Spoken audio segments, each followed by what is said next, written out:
توندوتیژی دژ بە ژنان تاوانی جەناییە. ئاماری قوربانیانی توندوتیژی دژ بە ژنان لە ئێران کە خۆسووتاندنی ژنان و قەتڵی ناموسی لە توندترین شێوەکانین ڕوو لە زیادبوونە.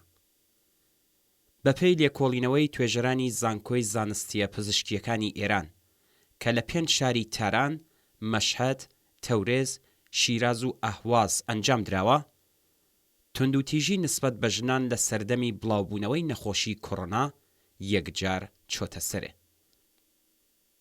بەپێی ئەم لێکۆڵینەوەیە لە 5370 ژن 4107 کەسیان لانی کەم جۆرێک لە توندوتیژیان لە دەورانی قەرەنتینەیی کۆڕۆنادا تەجروبە کردووە.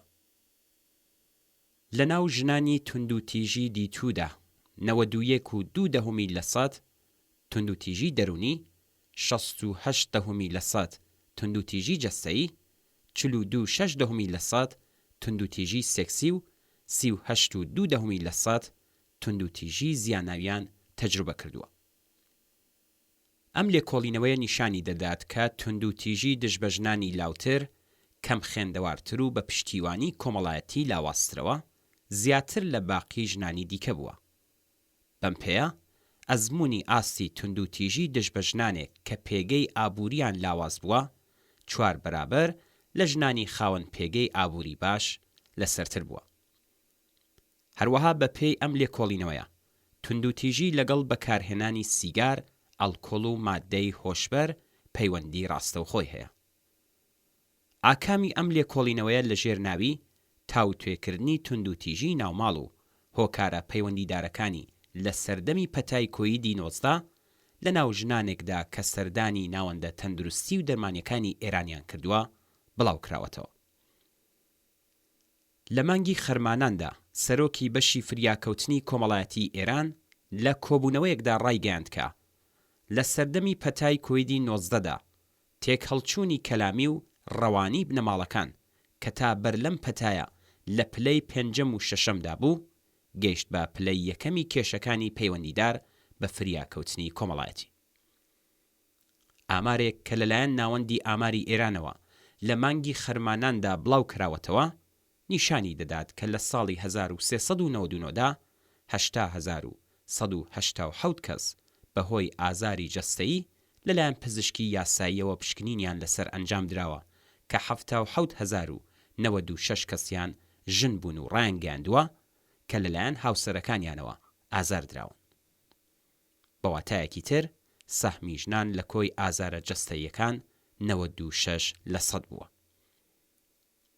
راپۆرت و لێکۆڵینەوە جۆراوجۆرەکان نیشانی دەدەن کە توندوتیژی دژ بە ژنان لە سەردەمی کۆڕۆنادا لە زۆریەک لە وڵاتانی جیهاندا بە شێوەیەکی بەرچاو زیادی کردووە و لە وڵاتانێکی وەکو ئێران کە حکوومەتی ئیسلامی و یاساکانی شەرع دژ بە ژنان و هەڵاواردنێکی جێکەوتوو لە هەموو ئاستەکانی دەسەڵات و بە تایبەت لە سیستمی قەزاییدا بوونی هەیە و هەروەها بێکاری و هەژاری زیاتر بەرۆکی ژنانی گرتووە و سربەخۆیی ماڵی و کاریان نییە، ئاستی ئەم توندوتیژیانە یەکجار لەسەرترە. لە توندوتیژی دژ بە ژناندا سەرەڕای یاسای کۆنەپەرستانەی حکوومەتی ئیسلامی و کارکردی دەستگای قەزایی پیاوسالار و گەندەڵ بە سەرنجدان بە ڕۆڵی کاریگەر و چارەنووسسازی هەژاری و گیر و گرفتە کۆمەڵایەتیەکان لەوانە ئێعتیاد بە ئەڵکۆڵ، ماددەی هۆشبەر و قومار، هەڵاواردنی شەرعی ئیسلامی دژ بە ژنان و هۆکاری کولتوری ڕۆڵی سەرەکی دەبینن. لەو جێگەیەوە کە بەشێکی بەرچاو لە توندوتیژی دژ بە ژنان لە چوارچێوەی بنەماڵە و لەلایەن کەس و کاریانەوە ئەنجام دەدرێت پێویستە ڕۆڵی کللتور و دابوونەریتی کۆنەپەرستانە، دین و شەریعەت و ئەخلاقیات و باوەڕی کۆن و دوور لەم سەردەما لە بەرچاو بگیرێت. بەبێ ڕەخنەگرتن لە کللتوری پیاومەزنی و دابوونەریت و ئەخلاقیاتی زاڵمانە و پڕ لە هەڵاواردن کە لەسەر بنەمای زۆر و ملهۆڕی و سەرکوت و بێمافین، ناتوانین خەباتێکی جددی و کاریگەر دژ بە توندوتیژی داسەپا و بەسەر ژنان ئەنجام بدەین. توندوتیژی دژ بە ژنان چ لەلایەن مەئمورانی حکوومەت لەسەر شەقامەکان و شوێنی کار و چ لە ناو بنەماڵە و لەلایەن پیاوانی وەک شوو، باوک، برا و کەسانی ترەوە کردەوەیەکی تاوانبارانە و نامرۆڤانەیە و ئەنجامدەرانی ئەم تونند و تیژیانە پێویستە دادگایی و محاکەمە بکرێن. تونند و تیژی کەلامی یان فیزیکی هەتکی حورمەتی ژنان و بەڕەسمی نەناسینی مافی بەرابەری ژن و پیاو لە بنەماڵە و لە کۆمەڵدا زامێکی قوڵە بەسەر ڕوخساری کۆمەڵێکەوە کە تێیدا ژنان ئەمنیەت و مافی یەکسانیان نییە.